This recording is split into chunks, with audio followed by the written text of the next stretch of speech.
Good morning అండి. ఈరోజు మనం మాట్లాడుకునేది జోగి రమేష్ గారు ఆల్రెడీ పాత వివాదాల్లో ఉన్నారు.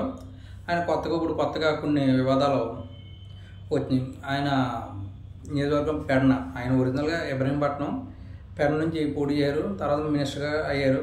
నెక్స్ట్ ఏమో టీడీపీ ఆఫీస్ని బద్దలు కొట్టడం, అక్కడ ఫర్నిచర్ని నాశనం చేయడంలో ఈయన కేసు ఉంది. అలాగే కత్తివెన్ను మండలంలో పెడన నియోజకవర్గం, అది వెస్ట్ గోదావరి బోర్డర్లోకి వస్తుంది. అక్కడ ఉన్న బంజరు భూమి 30 ఎకరాలు ఈయన సొంతంగా కష్టపడి సంపాదించిందని చెప్పి లీలాప్రసాద్ అన్న వ్యక్తికి అమ్మారు.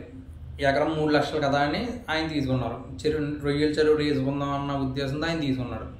అది 2021లో ఒక ప్రజాప్రతినిధి అయిన ఒక ఆమె కుమారుడి అకౌంట్లో 38 లక్షలు, అలాగే శ్రీనివాసరెడ్డి అని ఈయన ప్రధాన అనుచరుడు, ఆయన అకౌంట్లో కొంత డబ్బు, అలాగే ప్రజాప్రతినిధి అయిన ఒక ఆమె దగ్గర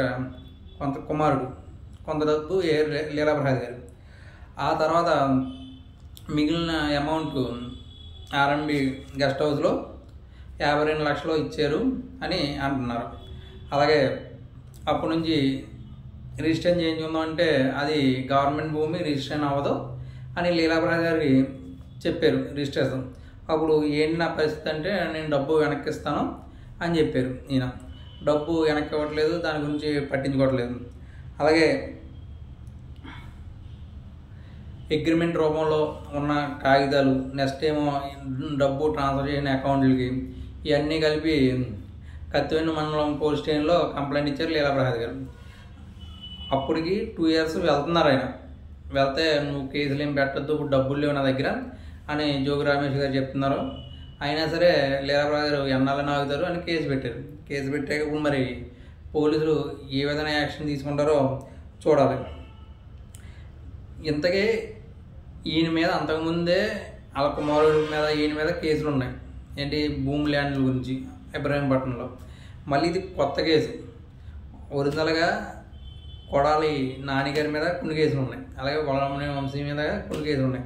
విడుదల రంజీ క్రష్ మిషన్ రాళ్ళు చిన్న చేస్తారు కదా, క్రషరు, దాంట్లో ఆమె మీద ఉన్నాయి. అంటే వైసీపీ గవర్నమెంట్లో విపరీతమైన అక్రమాలు చేశారు అనడానికి ఈ కొన్ని ఉదాహరణలు.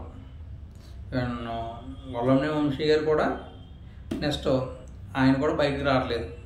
ఒక కేసు మీద ఒకటి అలా వేస్తూనే ఉన్నారు. అంటే ఆ రోజుల్లో వైసీపీ గవర్నమెంట్లో ఏమీ ఆధారాలు చూపించకుండా చంద్రబాబు నాయుడు గారిని అరెస్ట్ చేయరు. కానీ వీళ్ళ గవర్నమెంట్లో ఏం చేస్తున్నారు, అన్ని ఆధారాలు చూపించి అరెస్ట్ చేస్తున్నారు.